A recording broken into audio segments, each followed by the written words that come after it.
여러분, 이전 영상에서 보험 설계사가 왜 욕을 먹는지 그 이유 3가지 말씀드렸죠. 보험 설계사가 금방 그만두다 보니 고하 계약이 많아지고 수당 중심으로 보험이 설계되고 무리한 리크루팅에 몰두하면서 결국 고객은 불신만 남게 되는 구조라는 이야기였습니다. 그럼 반대로 생각해 볼까요? 이 구조를 정면으로 뒤집으면 욕 먹지 않고 오히려 신뢰받는 설계사가 될 수 있습니다.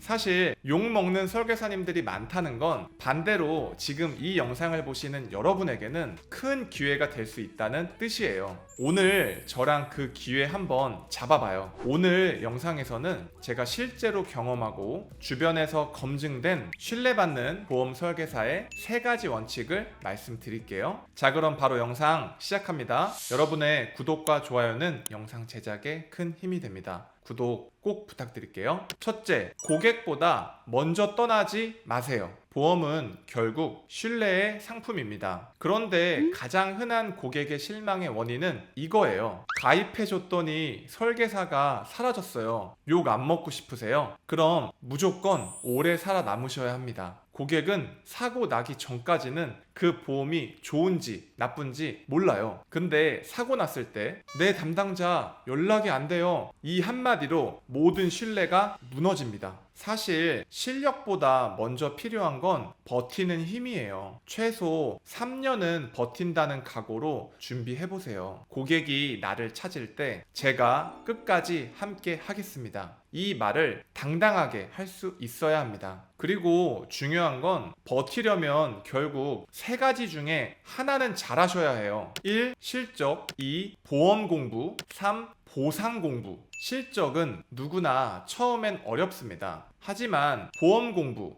보상 공부는 누구나 지금 당장 시작할 수 있는 무기예요. 꾸준히 쌓다 보면 기회는 반드시 옵니다. 그때 준비된 사람이 살아남습니다. 둘째, 나만의 기준으로 고객을 위한 설계를 하세요. 두 번째는 이겁니다. 수당 중심의 설계를 하지 마세요. 보험 설계사는 단순한 판매자가 아니라 고객 인생을 설계하는 전문가입니다. 고객이 나중에 실망하는 이유는 딱 하나예요. 필요한 담보가 빠져있기 때문이죠. 설계사가 알고도 빼먹었다? 그건 언젠가 반드시 되돌아옵니다. 그래서 저는 꼭 말씀을 드려요. 반드시 본인만의 보험 기준을 가지시라고요. 그 기준에 따라 고객에게 필요한 담보를 점검하고 보장 분석을 통해 계약을 체결해 보세요. 그게 바로 고객을 위한 설계입니다. 나를 위해 설계하지 마시고 나만의 기준으로 고객을 위한 구조를 만드세요. 혹시 그 기준이 뭔데요? 라고 궁금하신 분들이 있다면 제가 이전에 올린 보장 분석 시리즈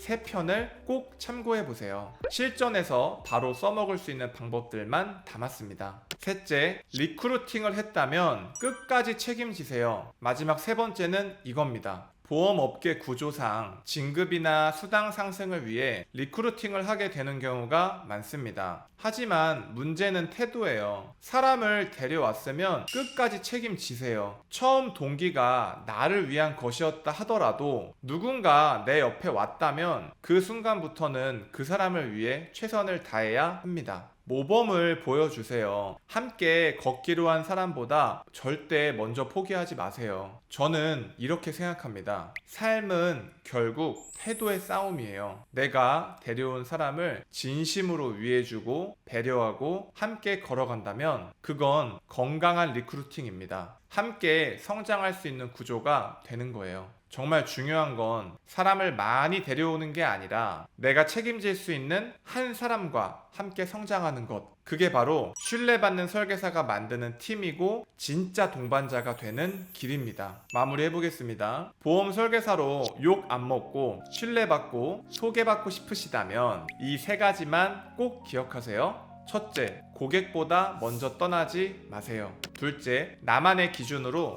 고객을 위한 설계를 하세요. 셋째, 리크루팅을 했다면 끝까지 책임지세요. 이 3가지만 지켜도 고객은 이렇게 말합니다. 이런 사람이라면 믿고 맡기고 싶다. 여러분, 지금 이 영상을 보고 계신다는 건 더 잘하고 싶어서 스스로 공부하고 있다는 뜻입니다. 그 마음 이미 절반은 성공이에요. 제가 정말 좋아하는 친구 이야기 하나 들려드릴게요. 그 친구는 회사를 다니다가 늦은 나이에 공무원 시험에 도전했어요. 제가 물어봤죠. 지금 시작하기에 너무 늦은 거 아니야? 경쟁도 치열하고. 그랬더니 친구가 이렇게 말하더라고요. 아니야, 허수가 훨씬 많아. 진짜로 공부하는 사람은 생각보다 얼마 안 돼. 그리고 그 친구가 실제로 노량진 학원가에 가봤더니 PC방이나 당구장에 앉아있는 사람이 더 많고 수업에 늦거나 아예 안 나오는 사람도 수두룩했다는 거예요. 자기 눈에는 60% 이상은 허수 같았다고 하더라고요. 그리고 그 친구는 정확히 1년 뒤에 공무원에 합격했습니다. 저는 이게 지금 보험 영업 시장과 정말 똑같다고 생각해요. 지금도 욕먹는 설계사들 많고 허수 설계사들도 정말 많습니다. 그래서 진짜로 고객을 생각하고 공부하고 버티는 설계사에게는 분명히 기회가 있는 거예요. 저랑 같이 해봤으면 좋겠습니다. 진짜로 고객이 믿고 맡길 수 있는 설계사, 욕먹지 않는 설계사, 오래가는 설계사 함께 만들어봐요. 저희 보험학개론이 도와드리겠습니다. 이 영상이 도움이 되셨다면